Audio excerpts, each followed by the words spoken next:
So what is up everyone, JFLores here, and for today's episode, isang product review na naman galing kay Viltrox. Successive na tayo Viltrox, kasi medyo sinwerte tayo and malaki yung suporta nila sa atin pala. So first of all, disclaimer lang, yes, Viltrox did send me this lens pero wala silang sinabi kung anong gagawin ko or matitignan or mapapanood nila to before you guys. So sabay-sabay lang tayo lahat. And another disclaimer, well, hindi to disclaimer, warning lang, hindi po ito technical comprehensive review, rather this is going to be your straight to the point, practical, walang cheche-breche, sample video, sample photos, mga ganun-ganun lang, yung mga simpleng reviewhan sa mga amateurs like me. So yeah, umpisa na natin. So we are going to review this lens right here. This is the Viltrox 56 1.7E. Kasi this one has been available for other mounts like the Fuji and Nikon or Nikon, pero just today they are already launching the mount for the Sony E mount. The major selling point of this lens, aside from the size, is the price. Kasi this will just cost you $180 and meron na kayong 56mm na 1.7. But before everything else, before we continue, unboxing muna tayo para makita nyo naman kung ano yung laman sa box. So yun nga, kahit mura to, inside the box, medyo sulit naman din yung laman. First of all, meron kang mga warranty card at manuals na di mo binabasa. And eto, meron kang carrying pouch or carrying case para sa lente mo, and the lens itself, na plastic lang siya lahat, pero yung mount niya is metal.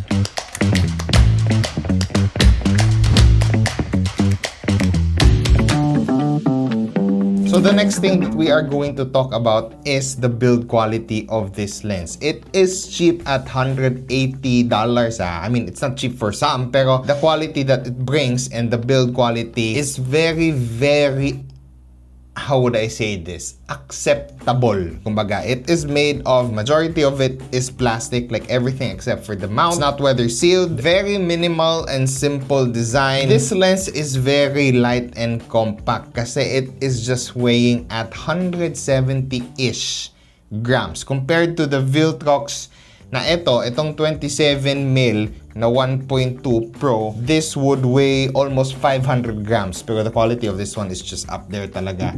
And compare it to this one, like look at this side by side, how tiny this one is. In connection to the size, I think this is very perfect na talaga for the smaller body cameras, like specifically the Sony APS-C line, yung mga ZV-E10, yung mga Sony A6700 and whatnot. This is very good. Meron din siyang USB-C port for firmware updates, which is very good na for the price of this lens. The only downside siguro of the build quality for me personally is yung mga lens cap and especially the lens hood. Kasi number one, plastic na nga siya, and then medyo tight and mahirap siya ikabit at tanggalin. So yeah, that is it for the build quality. And now we're gonna talk about the features of the Sony, hindi nga Sony, bakit sinabi mong Sony? Of the Viltrox 56 1.7 for the Sony E mount. Autofocus na siya, so it is not your typical cheap lens na manual focus. Meron siyang 56mm in focal length, that would be equivalent to 85 to a full frame camera. STM focus motor yung gamit niya, which is somewhat,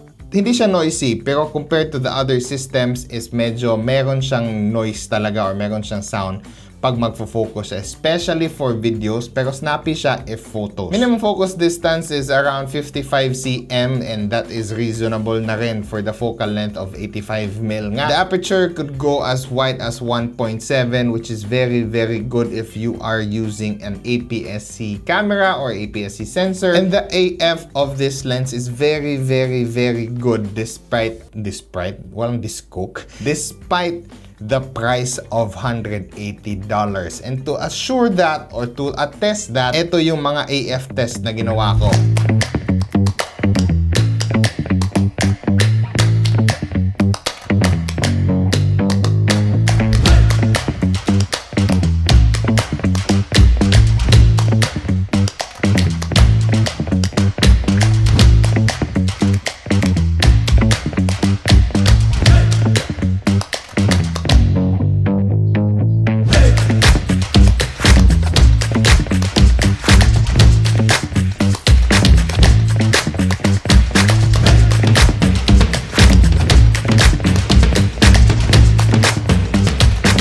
now time for the conclusion. Kung para kanino ba to, or should you get one, or is it really worth it? Well, technically, it's just a very, very affordable lens. So first, Viltrox, if I may say, is not as old pa compared to the Sigma, Tamron, or whatever third-party lenses that is out in the market right now. Pero they have proven themselves na okay, and they are selling great quality products. Per se, ito, Viltrox to, sobrang ayos.